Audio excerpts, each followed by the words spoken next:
You ask one person for a regrade, then wait while your request travels down a chain of 4 staff members, and the answer climbs back up. That chain is recursion. In this video, the regrade story makes the definition concrete, and then you write a recursive power function yourself. Suppose a student asks for an exam regrade and the staff consists of an instructor, a TA, a lab assistant, and a grader. Iteratively, there is exactly one function call, the students, and the student is in charge of looping over every staff member in turn.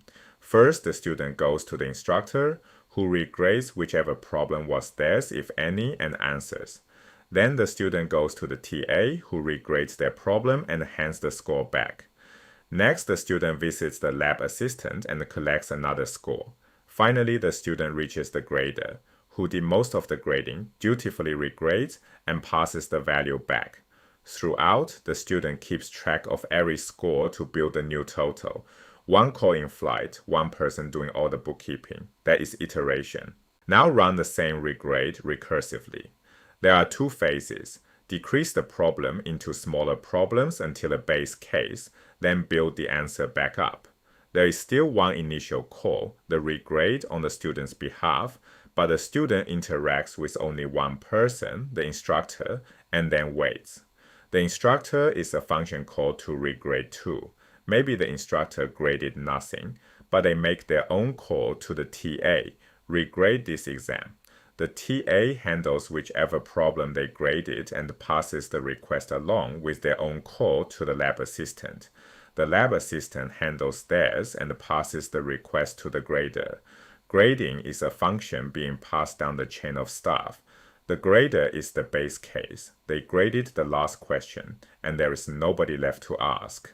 So the grader says, here is my score, and that value starts back up the chain of calls. The lab assistant adds their own score and passes the sum to the TA.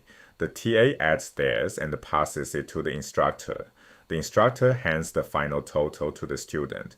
The student tracked nothing. They simply waited and received the finished answer. Here is the big idea. The earlier calls made way back at the beginning do no useful work at first. They sit waiting and only become useful when they assemble results returned by the later calls. 2 definitions capture what just happened. Algorithmically, recursion is divide and conquer or decrease and conquer. You take the original problem and reduce it to the same problem, slightly changed over and over until you reach a base case. The base case kicks off the conquer step, passing back a value the earlier calls assemble. Semantically, recursion means a function that calls itself, not with the same parameters that would recurse forever. It calls itself with slightly changed parameters chosen so the base case is guaranteed to be reached. Once it is, the conquer step begins, and the calls reassemble the answer on the way back up. Your turn to apply the recipe. Complete a function power recur that computes n to the power of p recursively. The skeleton has an if branch, an elif branch, and an else branch to fill in. This version deliberately has 2 base cases. Write the mathematical definition first, and the code follows almost line for line. N to the power 0 is 1. For any n to the power 1 is n itself. And for larger p, n to the power p is n times n to the power p minus 1. Now translate. First base case, if p is equal to 0, return 1. Second base case, if p is equal to 1, return n. For the recursive step, we want n times n to the power of p minus 1. We assume we do not know the power operator. That is the operation we are defining. So the second factor becomes another call to the function we are writing. Return n times power recur of n and p minus 1. Trace power recur of 2 and 3. P is 3. Neither base case fires, so it returns 2 times power recur of 2 and 2. That call returns 2 times power recur of 2 and 1. And there p is 1, the base case, which returns 2. The results multiply on the way back up. 2, then 2 times 2 is 4, then 2 times 4 is 8. Printing power recur of 2 and 3 gives 8. One of the 2 base cases is not necessary, the p equal to 0 branch. It was included only to show that a function can have more than one base case. When p starts out greater than 1, the recursion always stops at p equal to 1.